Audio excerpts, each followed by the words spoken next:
Shalom.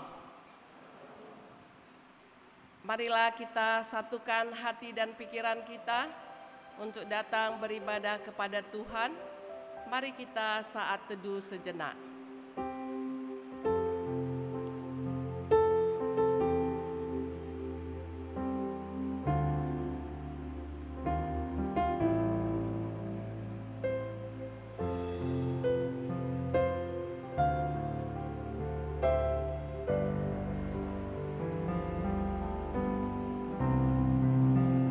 Amin.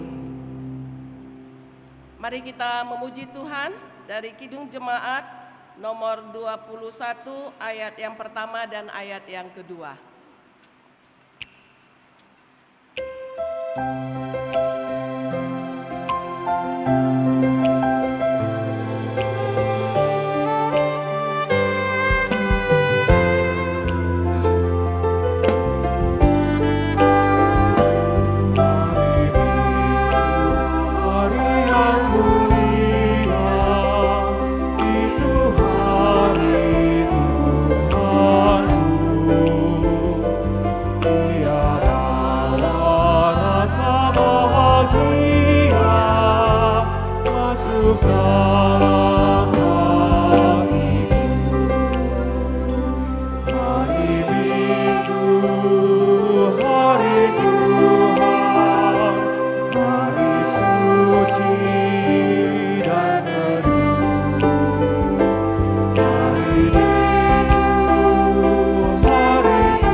Dan nama Roh Kudus, salib langit dan bumi.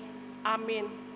Sebab aku yakin bahwa penderitaan zaman sekarang ini tidak dapat dibandingkan dengan kemuliaan yang akan dinyatakan kepada kita. Haleluya.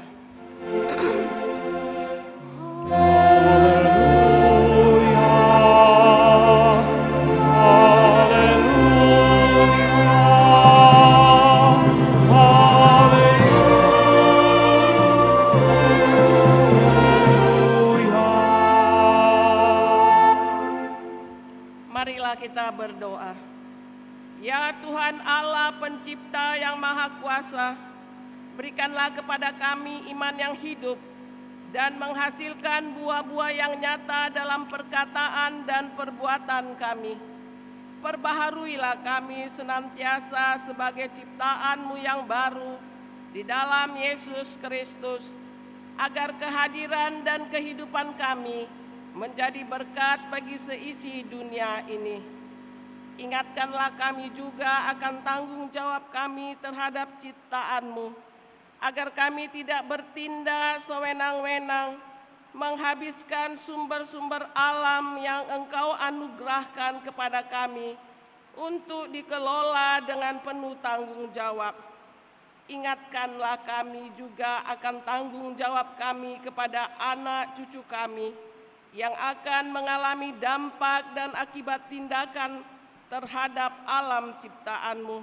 Sebab Engkau telah menebus seisi dunia ini di dalam kematian dan kebangkitan anak-Mu, Yesus Kristus dan Tuhan penyelamat kami. Amin.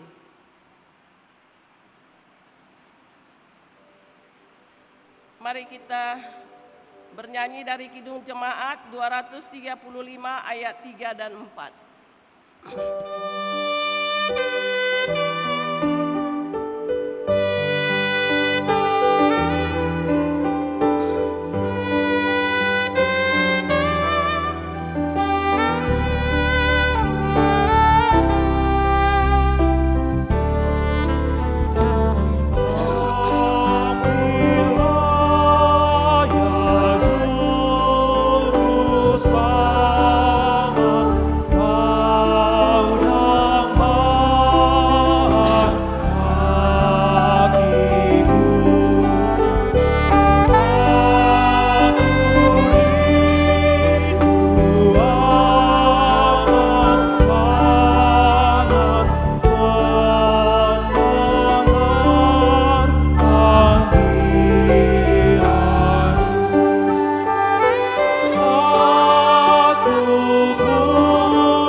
Marilah kita mendengarkan firman Allah sebagai pendahuluan khotbah yang tertulis dalam Keluaran 32 ayat yang pertama sampai dengan ayat yang ke-14.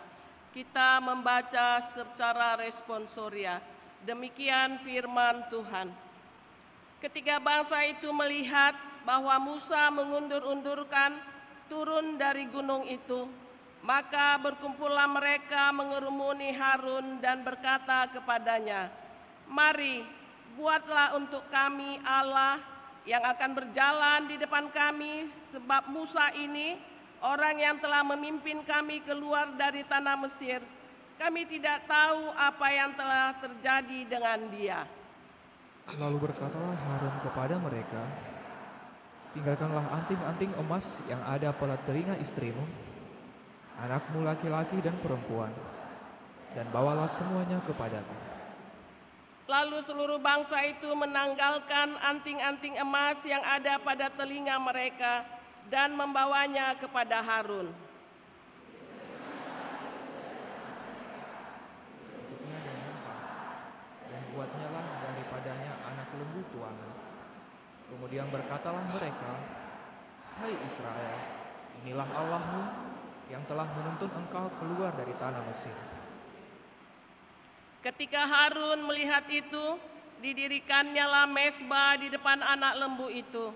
Berserulah Harun, katanya, "Besok hari raya bagi Tuhan."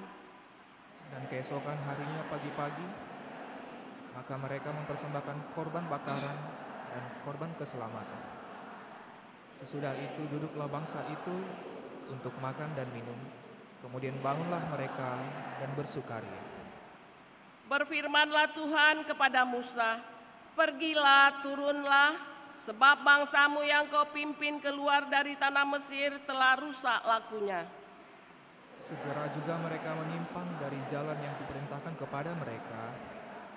Mereka telah membuat anak lembu tuangan, dan kepadanya mereka sujud menyembah dan mempersembahkan korban, sambil berkata, "Hai Israel, inilah Allahmu yang telah menuntun engkau keluar dari tanah Mesir." Lagi firman Tuhan kepada Musa, "Telah kulihat bangsa ini dan sesungguhnya mereka adalah suatu bangsa yang tegar tengkuk." Oleh sebab itu biarkanlah aku, supaya murkaku bangkit terhadap mereka, dan aku akan membinasakan mereka. Tetapi engkau akan kubuat menjadi bangsa yang besar. Lalu Musa mencoba melunakkan hati Tuhan Allahnya dengan berkata, "Mengapakah Tuhan murkamu bangkit terhadap umatmu yang telah kau bawa keluar dari tanah Mesir dengan kekuatan yang besar dan dengan tangan yang kuat?"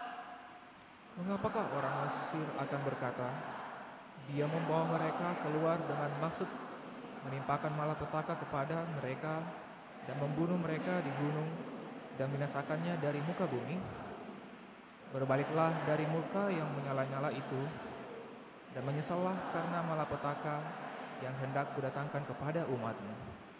Ingatlah kepada Abraham, Ishak dan Israel hamba-hambamu itu, sebab kepada mereka engkau telah bersumpah demi dirimu sendiri dengan berfirman kepada mereka, "Aku akan membuat keturunanmu sebanyak bintang di langit, dan seluruh negeri yang telah kujanjikan ini akan kuberikan kepada keturunanmu, supaya dimilikinya untuk selama-lamanya." Dan menyesallah Tuhan karena malapetaka yang dirancangnya atas umatnya. Demikianlah pembacaan firman Tuhan. Berbahagialah mereka yang mendengarkan firman Allah, yang menghayati serta melakukannya. Amin. Mari kita memuji Tuhan dari Kidung Jemaat nomor 26 ayat yang pertama dan ayat yang kedua.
Saudara-saudari terkasih, marilah kita datang ke hadirat Tuhan, memohon pengampunan dosa akan apa yang sudah kita lakukan di dalam setiap kehidupan kita yang mendukakan hati Tuhan, dan juga terhadap sesama manusia yang sudah kita lakukan yang menyakiti hatinya.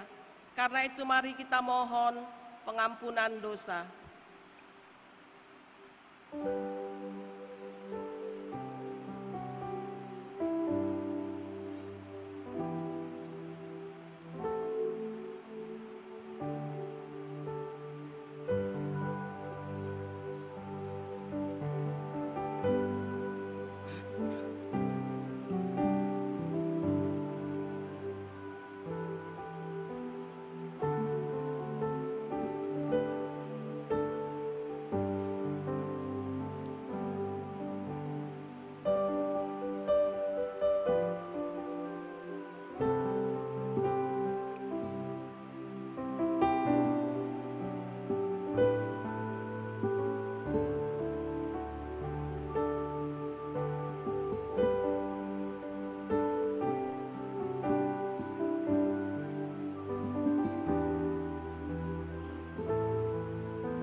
Marilah kita berdoa.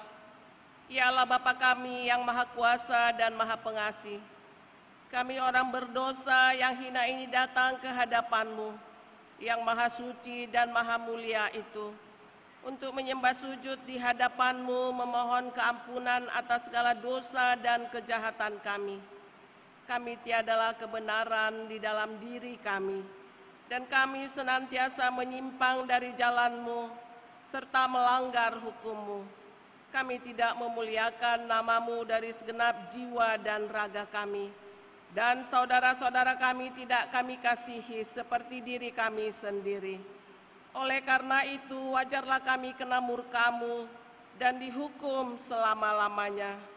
Tapi sekarang kami datang dengan segala kerendahan hati kami, memohon pengampunan dan belas kasihan-Mu. Tolong dan kasihanilah kami, ampunilah segala dosa kami, dan berilah kami kekuatan untuk melawan segala kejahatan, agar kami senantiasa hidup di bawah naungan kasih Yesus Kristus Tuhan kami. Amin. Janji Tuhan tentang pengampunan dosa. Hanya sesaat lamanya aku meninggalkan engkau, tetapi engkau kasih sayang yang besar akan mengambil engkau kembali. Dalam murka yang meluap aku telah menyembunyikan wajahku terhadap engkau sesaat lamanya. Tetapi dalam kasih setia abadi aku telah mengasihi engkau, firman Tuhan penebusmu. Segala kemuliaan bagi Allah di tempat yang maha tinggi. Amin. Mari kita memuji Tuhan dari pelengkap Kidung Jemaat nomor 126 ayat 1 dan 3.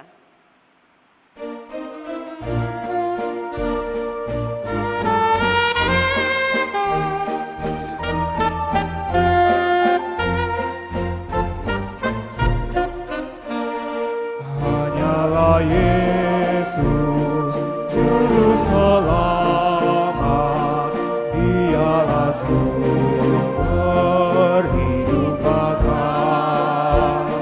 Layakkah Dia terima kuasa, puji dan hormat selamanya.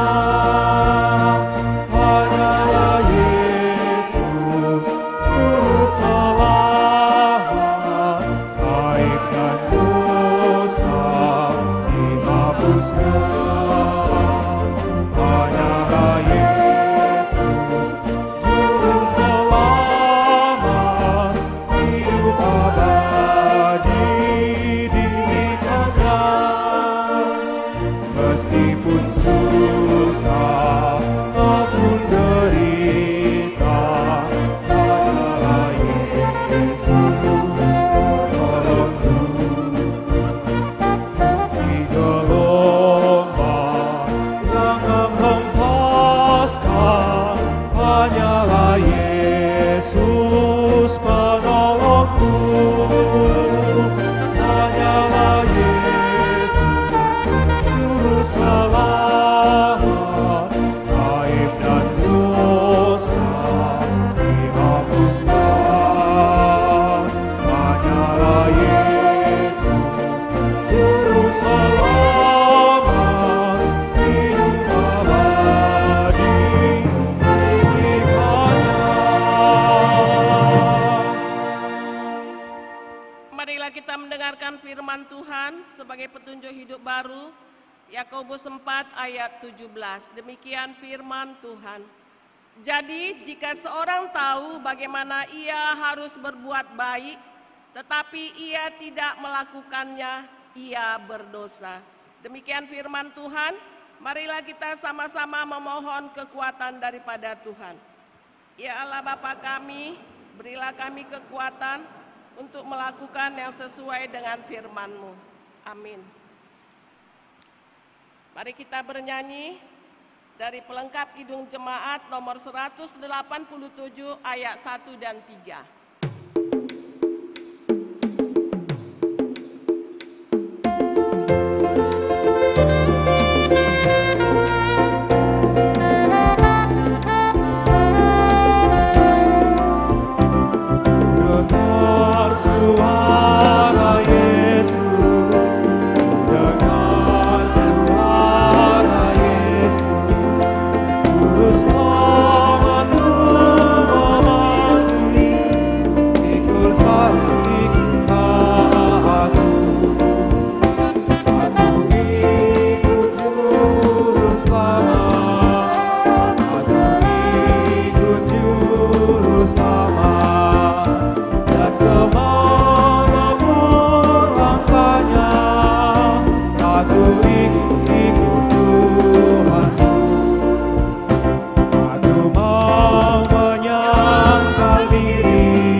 bersaksi mengikrarkan pengakuan iman kita bersama jemaat pada segala abad di seluruh dunia ini.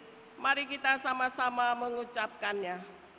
Aku percaya kepada Allah Bapa yang Maha Kuasa, Khalif langit dan bumi. Aku percaya kepada Yesus Kristus, anaknya yang tunggal Tuhan kita, yang dikandung daripada Roh Kudus, lahir dari anak darah Maria, yang menderita di bawah pemerintahan Pontius Pilatus, disalibkan, mati dan dikuburkan, turun ke dalam kerajaan maut. Pada hari yang ketiga, bangkit pula dari antara orang mati, naik ke surga, duduk di sebelah kanan Allah Bapa yang Maha Kuasa, dan akan datang dari sana untuk menghakimi orang yang hidup dan yang mati.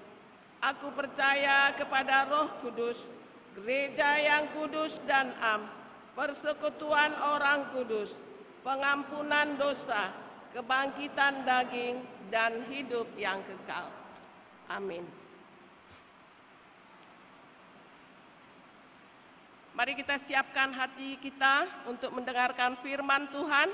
Mari kita bernyanyi dari Kidung Jemaat nomor 353 ayat 1 dan 2 dan 4.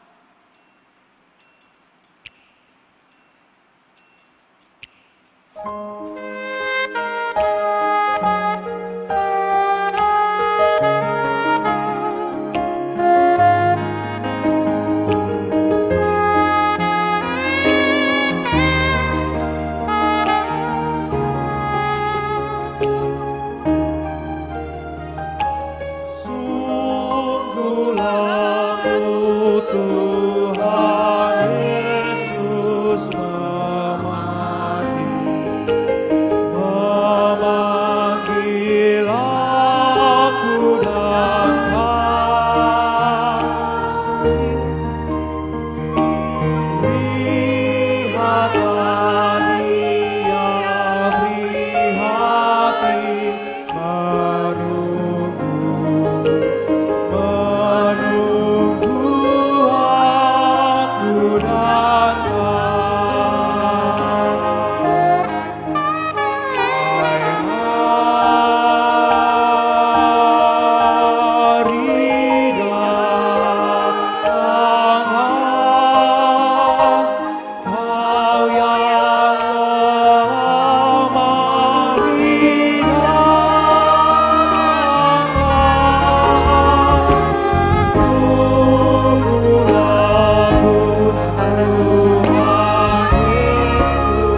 Damai sejahtera Allah yang melampaui segala akal, itulah yang memelihara hati dan pikiranmu dalam Kristus Yesus Tuhan. Amin. Salam. Bapak, Ibu, dan saudara-saudari yang kekasih dalam nama Yesus, marilah kita mendengarkan firman Tuhan yang menjadi santapan rohani buat kita dalam pada minggu ini, minggu ke-19 setelah Trinitatis, dengan tema banyak yang dipanggil tapi sedikit yang dipilih, yang didasarkan pada kitab Injil Matius pasal 22 ayat 1 sampai dengan ayat 14. Demikian firman Tuhan, saya akan bacakan buat kita. Perumpamaan tentang perjamuan kawin. Lalu Yesus berbicara pula dalam perumpamaan kepada mereka. Hal kerajaan sorga seumpama seorang raja yang mengadakan perjamuan kawin untuk anaknya. Ia menyuruh hamba-hambanya memanggil orang-orang yang telah diundang ke perjamuan kawin itu. Tapi orang-orang itu tidak mau datang. Ia menyuruh pula hamba-hamba lain, pesannya, katakanlah kepada orang-orang yang diundang itu, sesungguhnya hidangan telah kusediakan, lembu-lembu jantan dan ternak piaraanku telah disembelih, semuanya telah tersedia, datanglah ke perjamuan kawin ini. Tapi orang-orang yang diundang itu tidak mengindahkannya. Ada yang pergi ke ladangnya, ada yang pergi mengurus usahanya, dan yang lain menangkap hamba-hambanya itu, menyiksanya dan membunuhnya. Maka murkalah raja itu, lalu menyuruh pasukannya ke sana untuk membinasakan pembunuh-pembunuh itu dan membakar kota mereka. Sesudah itu ia berkata kepada hamba-hambanya, perjamuan kawin telah tersedia, tapi orang-orang yang diundang tadi tidak layak untuk itu. Sebab itu pergilah ke persimpangan-persimpangan jalan dan undanglah setiap orang yang kamu jumpai di sana ke perjamuan kawin itu. Maka pergilah hamba-hamba itu dan mereka mengumpulkan semua orang yang dijumpainya di jalan-jalan, orang-orang jahat dan orang-orang baik, sehingga penuhlah ruangan perjamuan kawin itu dengan tamu. Ketika raja itu masuk untuk bertemu dengan tamu-tamu itu, ia melihat seorang yang tidak berpakaian pesta. Ia berkata kepadanya, "Hai saudara, bagaimanakah engkau masuk kemari dengan tidak mengenakan pakaian pesta?" Tapi orang itu diam saja. Lalu kata raja itu kepada hamba-hambanya, "Ikatlah kaki dan tangannya dan campakkanlah orang itu ke dalam kegelapan yang paling gelap. Di sanalah akan terdapat ratap dan kertak gigi. Sebab banyak yang dipanggil, tapi sedikit yang dipilih." Demikian saudara-saudari yang kekasih dalam nama Yesus. Ada pernah seorang artis kenamaan yang sangat sibuk dengan kepopulerannya, sibuk dengan pekerjaannya. Tentu sebagai artis yang sangat terkenal dan mendapatkan banyak sekali job, dia hidup dalam kemewahan. Tapi di sisi lain, kehidupannya, hatinya gersang. Karena itu dia juga tenggelam dalam kebiasaan menggunakan narkoba. Lalu datanglah pendeta yang terkenal di Amerika, Billy Graham, kepadanya, menyampaikan Injil, menceritakan tentang Yesus kepadanya, untuk membawa dia kembali kepada Tuhan. Apa yang dikatakan oleh artis terkenal ini? Enyah engkau, aku tidak butuh Yesusmu, pergi kau. Apa yang kemudian terjadi dalam hidupnya? 1 minggu setelah itu dia ditemukan overdosis dan meninggal. Ada juga sekelompok pemuda di Amerika, ada sekitar 5 orang. Sesungguhnya mereka masih sangat muda, tapi mungkin karena keadaan orang tuanya yang lumayan dan terjebak dalam kebiasaan yang buruk, mereka suka berpesta, mabuk-mabukan. Suatu malam mereka menikmati itu, mereka sudah dalam keadaan mabuk, tapi belum juga pulang, malah ingin melanjutkan pesta pora ini ke tempat lain. Mereka melanjutkan perjalanan singgah sebentar di rumah salah seorang dari temannya untuk mengambil sesuatu. Ketika mereka segera akan melanjutkan perjalanan, si ibu dari salah seorang temannya ini, tempat atau rumah yang mereka kunjungi, menggeleng-gelengkan kepala dengan rasa khawatir. Sebenarnya dia sudah mencoba menahan supaya mereka tidak melanjutkan perjalanan, tapi mereka memaksa. Tapi kemudian si ibu berkata, baiklah kalau memang kalian harus pergi, semoga Tuhan beserta kalian. Tapi mereka tertawa, mentertawakan kata-kata itu. Bahkan salah seorang dari mereka itu berkata, oh tidak boleh, Tuhan tidak boleh bersama dengan kami, karena mobil kami sudah penuh, tidak ada tempat buat Tuhan di mobil ini. Tapi kalau dia mau di bagasi mobil kami, silahkan, biarkan Tuhan Yesus di sana, katanya. Mereka mempermainkan doa si ibu tadi. Si ibu hanya bisa menahan perasaannya, melihat mereka pergi. Di tengah jalan, mobil yang mereka tumpangi tabrakan, membuat mobil ini terbakar dan semua penumpangnya mati. Mobil ini ditemukan dalam keadaan hangus, tapi ada sesuatu yang aneh. Bagasi mobil ini ditemukan utuh. Tempat di mana tadi dikatakan kalau Tuhan Yesus mau, dia di bagasi saja. Karena tidak ada kursi lagi untuk Tuhan, katanya. Luar biasa.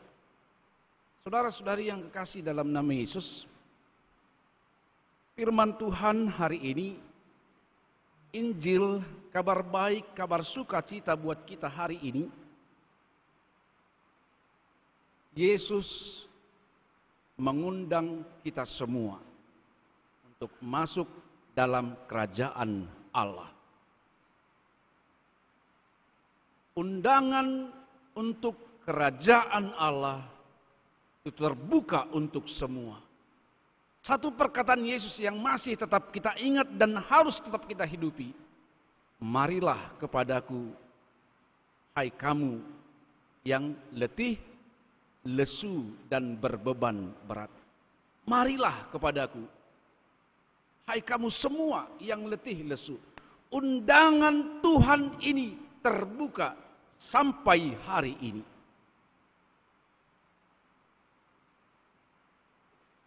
Tapi kemudian apa yang terjadi?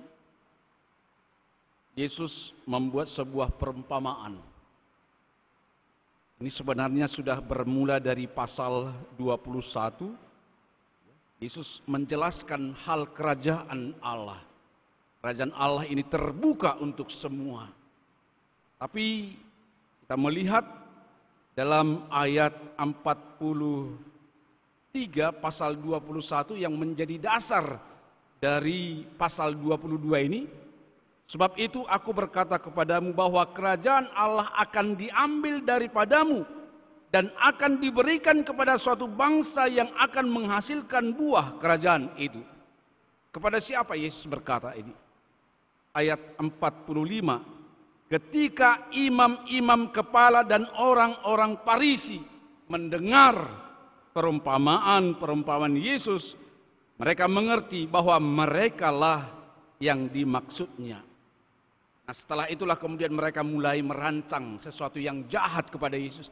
Karena Yesus berkata bahwa apa yang kamu sudah imani selama ini, bahwa kerajaan Allah ada dalam kantungmu. Tapi kalau kamu tidak hidup benar, meresponnya dengan benar, kerajaan Allah itu akan diambil dan akan diberikan kepada yang lain. Dan memang nubuatan ini terjadi mulai dari tahun 70 ketika Yerusalem dibakar habis. Dan tidak lama setelah itu kemudian mereka tersebar kemana-mana. Lalu kemudian 1912 dan seterusnya ada gerakan kembali. Jadi jangan pernah berpikir bahwa kalau kita sudah mengimani atau berkata dalam hati kita, wah saya sudah selamat, maka tidak akan ada yang terjadi apa-apa kepada saya. Israel pun bisa hancur. Saya teringat beberapa tahun yang lalu, saya pergi ke Yerusalem, pada waktu itu gereja dibakar. Dan yang membakar siapa? Orang Yahudi. Jadi yang kita imani sebenarnya sekarang ini adalah Israel baru. Itu yang harus kita pegang. Yesus sudah menubuatkan itu. Tidak ada yang dapat bertahan kalau tidak merespon dengan benar. Tidak ada yang dapat bertahan satu batu pun, kata Yesus, kalau tidak hidup di dalam kebenaran. Semua akan dihancurkan.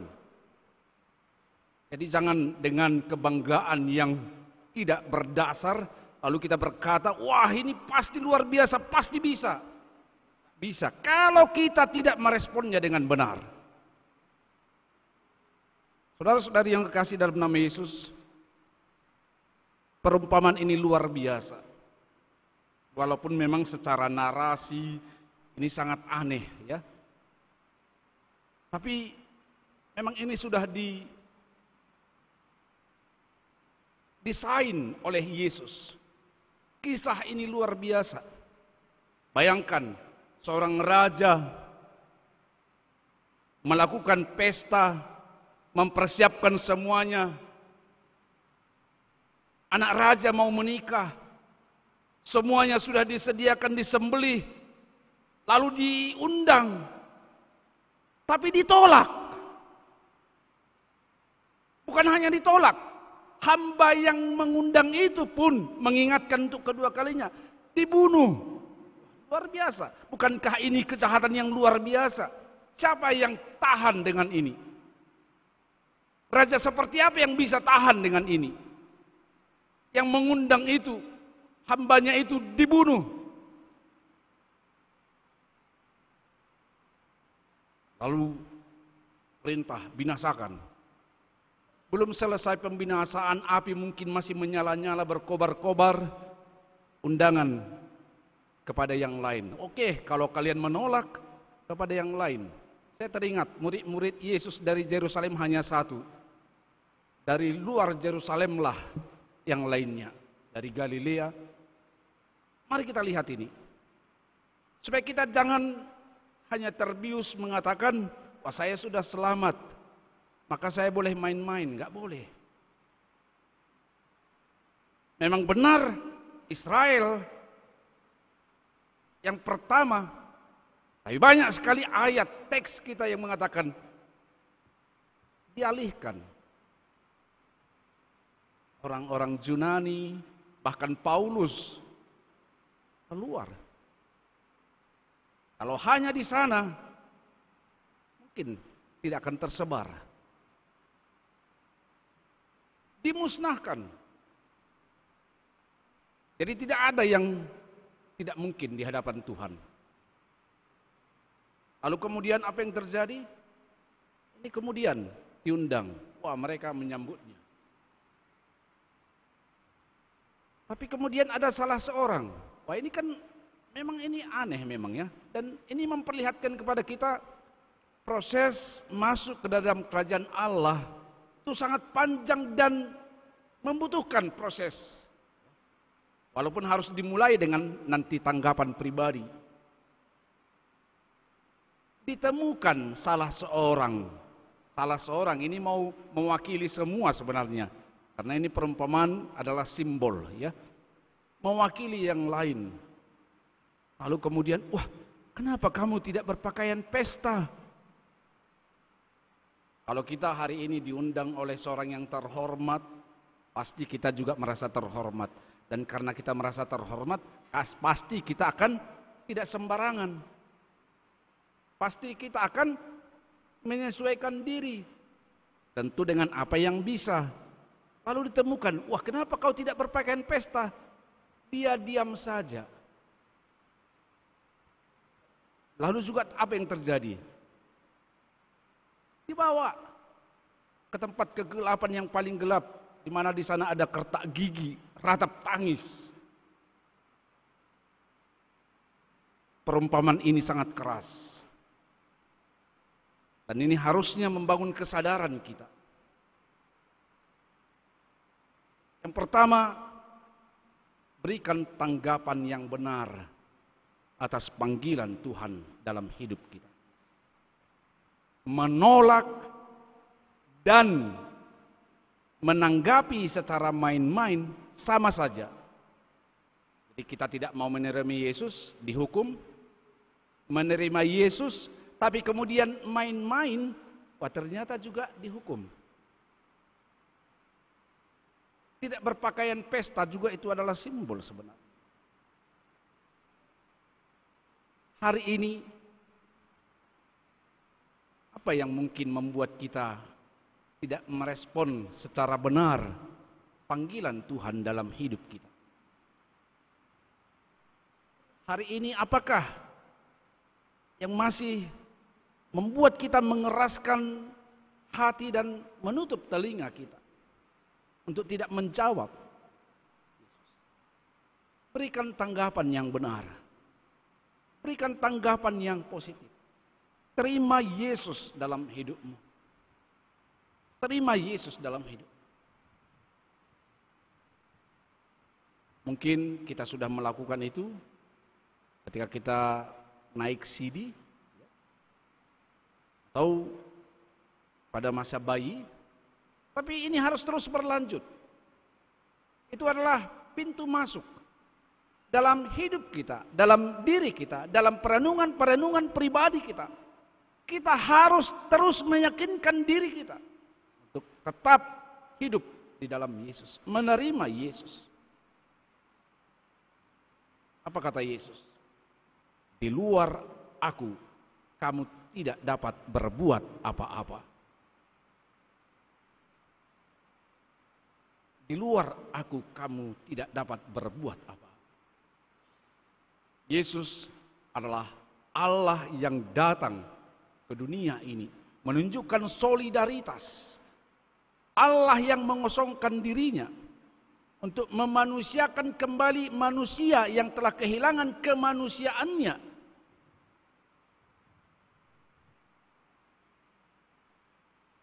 Dan untuk kemudian membawa keutuhan itu kepada kita. Saudara-saudari, ketika kita menolak Yesus dalam hidup kita, perumpamaan ini berbicara.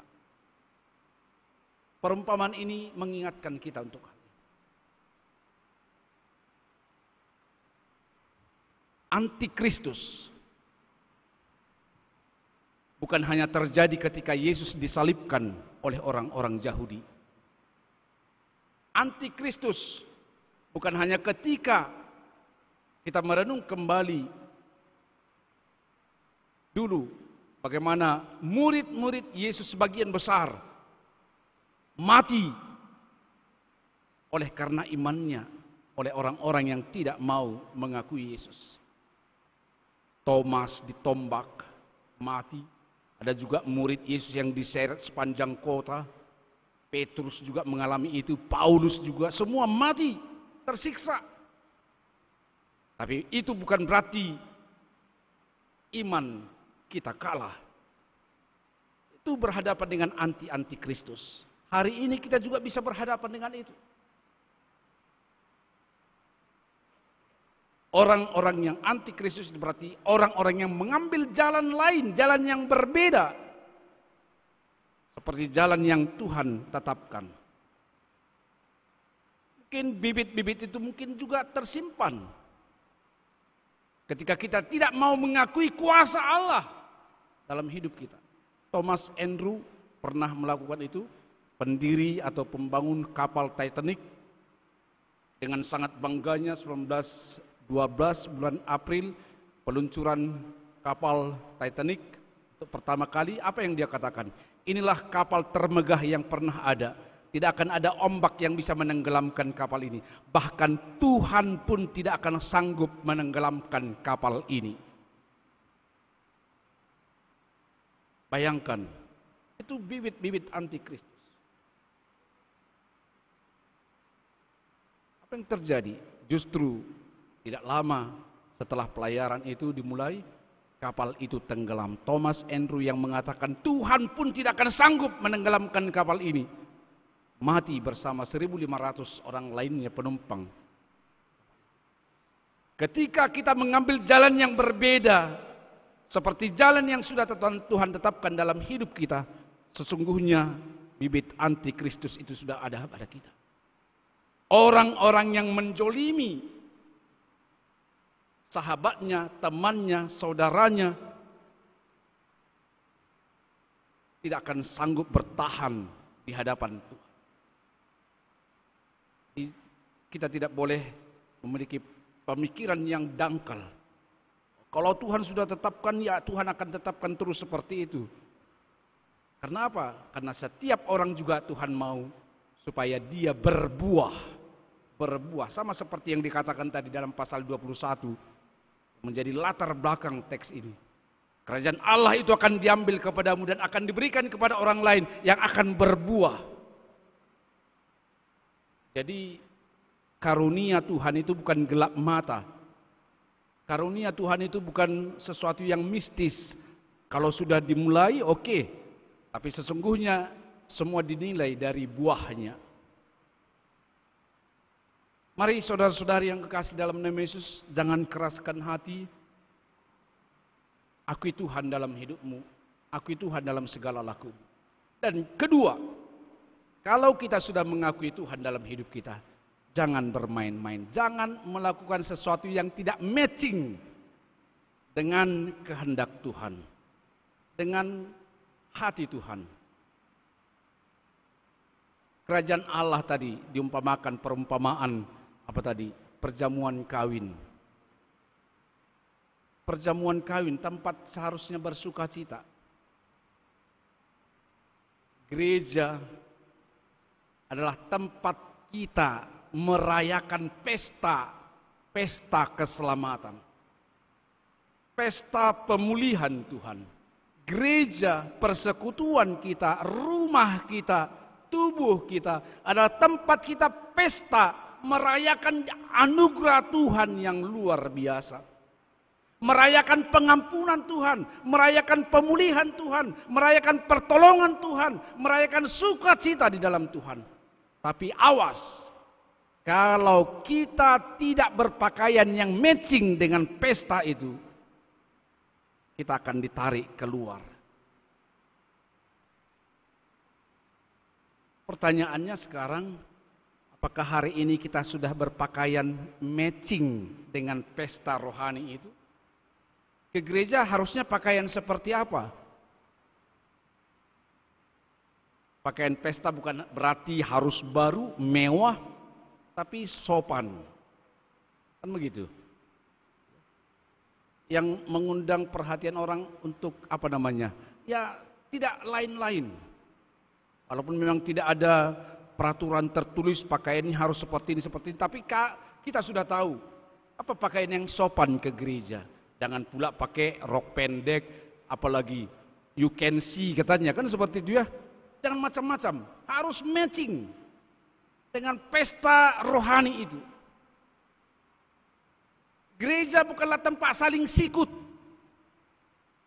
Karena apa tadi? Gereja tempat kita merayakan sukacita, merayakan pertolongan Tuhan, merayakan anugerah Tuhan. Jadi jangan lakukan hal-hal yang tidak matching, tidak cocok, tidak sesuai dengan kehendak Tuhan di sana. Gereja adalah tempat kita merayakan persekutuan dengan Tuhan. Lakukan dengan benar.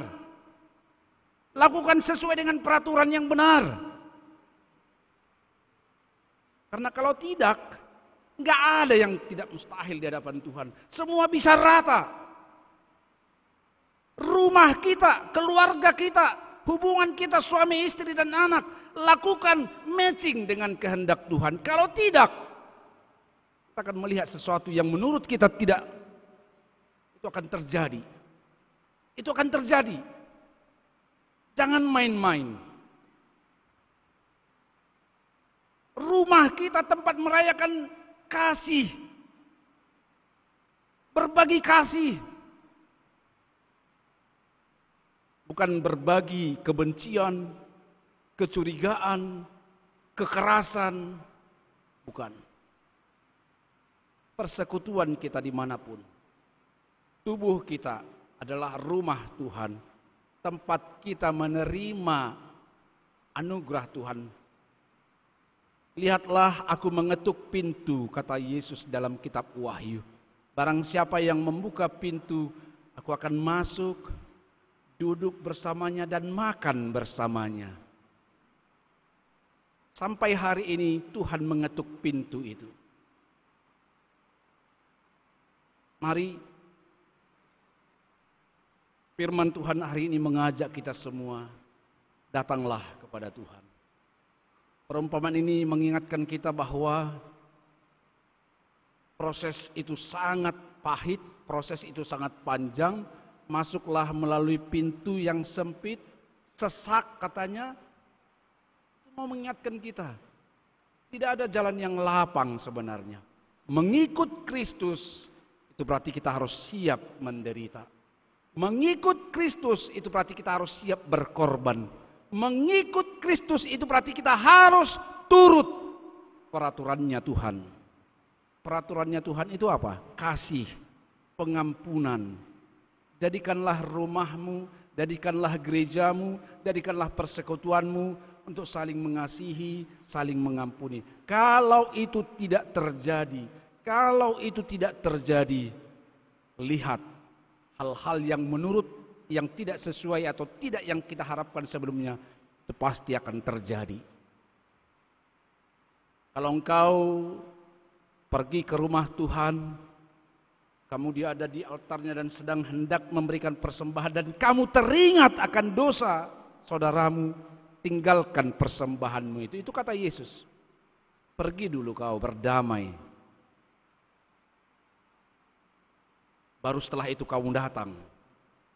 Karena itulah doa Bapa kami juga diajarkan kepada kita, ampunilah kami seperti kami juga mengampuni.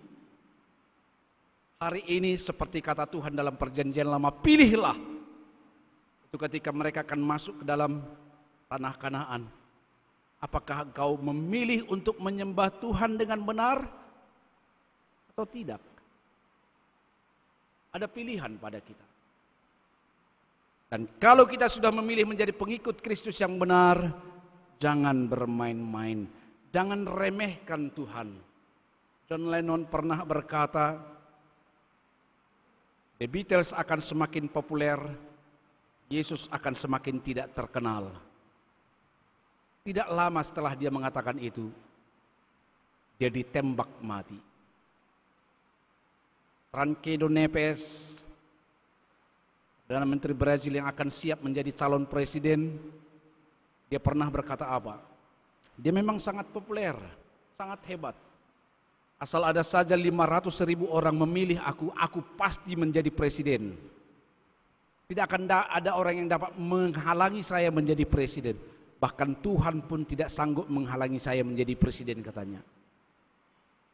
Satu hari memang benar dia menang, tapi satu hari sebelum dilantik dia mati. Perumpamaan ini menghadapkan kita kepada satu kenyataan, pada firman Tuhan. Responlah dengan benar anugerah Tuhan dalam hidup. Tidak peduli sudah berapa banyak kejahatan yang kita lakukan, tidak peduli sudah berapa banyak dosa yang telah kita tinggalkan pada masa lalu, tidak peduli sudah seberapa lusuh kita, pakaian kita di hadapan Tuhan. Tapi ketika kita datang dengan menundukkan hati yang hancur di hadapan Tuhan, dia siap memulihkan. Dia siap memulihkan kita, mengangkat kita, memberikan kita pakaian baru. Tuhan Yesus memberkati. Amin. Terima kasih Tuhan, firman-Mu sangat keras mengingatkan kami, supaya kami tidak bermain-main dengan anugerah Tuhan, undangan Tuhan bagi kami. Dan ketika kami sudah menerima undangan, menjawab dan mengambil komitmen menerima Yesus dalam hidup kami, kami harus tetap berjalan sesuai dengan kehendak Tuhan. Terkadang kami jatuh, terkadang kami gagal, tapi Tuhan tidak pernah menolak kami. Tuhan tidak menghendaki kematian orang-orang jahat, tapi Tuhan menanti kembalinya, dan Tuhan siap membaharui. Inilah kami Tuhan, anak-anak-Mu. Ampunilah kami Tuhan atas segala dosa-dosa kami. Perbaharuilah hati kami, sehingga kemudian kami dapat membaharui persekutuan kami dengan sesama kami. Sebagai pengikut Kristus, sebagai pelayan Tuhan, sebagai anak-anak Tuhan yang sedang berproses mempersiapkan diri di perkuliahan atau di sekolah atau di mana saja, atau bahkan di pekerjaan-pekerjaan kami, atau mungkin hari ini kami sedang menanti pekerjaan. Tuhan memberi undangan itu kepada kami, supaya kami datang kepada Tuhan. Sebab kami tahu tidak ada yang mustahil bagi Tuhan, dan rencana-Mu indah bagi kami. Inilah kami Tuhan, kami terima Yesus dalam hidup kami, dan kami mengambil komitmen untuk hidup sesuai dengan kehendak-Mu. Dalam nama Yesus kami berdoa. Amin.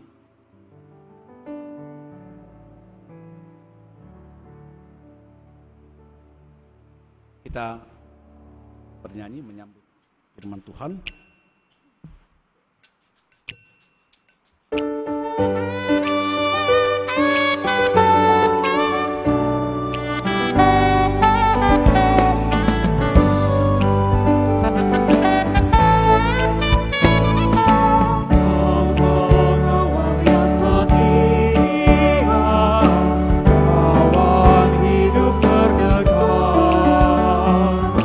Jauhkan kami dari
Marilah kita mendengarkan firman Tuhan yang mempersiapkan hati kita untuk menghantar persembahan kita kepada Tuhan dari 1 Petrus 2 ayat 5.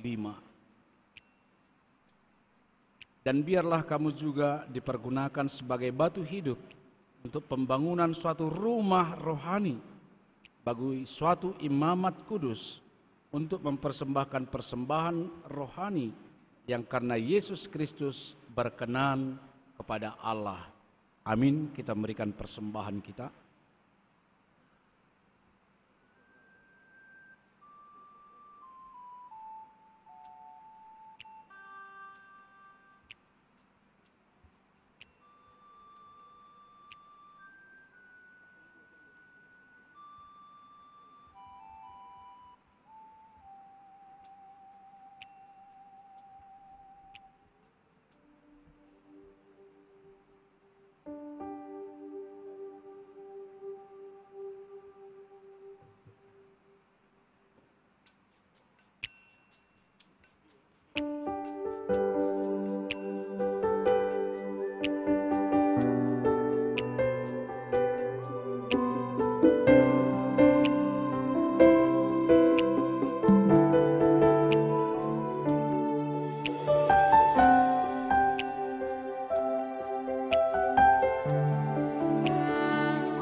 Marilah kita mempersembahkan persembahan kita ke hadapan Tuhan.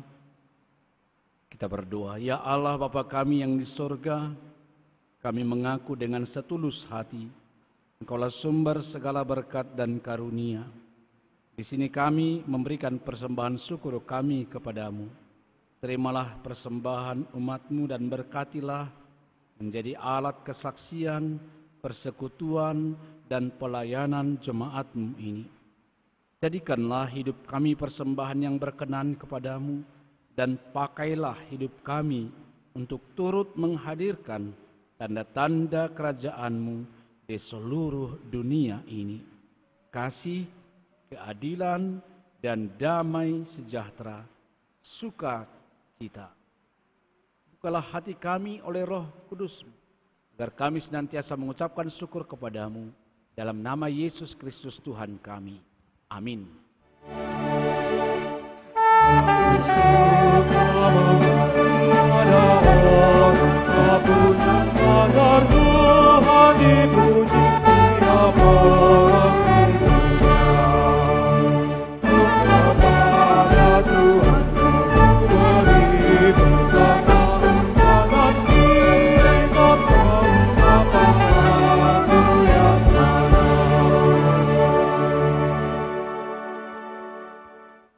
Bapa kami yang di sorga, dikuduskanlah namamu, datanglah kerajaan-Mu, jadilah kehendak-Mu di bumi seperti di sorga. Berikanlah kami pada hari ini makanan kami yang secukupnya, dan ampunilah kami akan kesalahan kami, seperti kami juga mengampuni orang yang bersalah kepada kami. Dan janganlah membawa kami ke dalam pencobaan, tapi lepaskanlah kami dari yang jahat.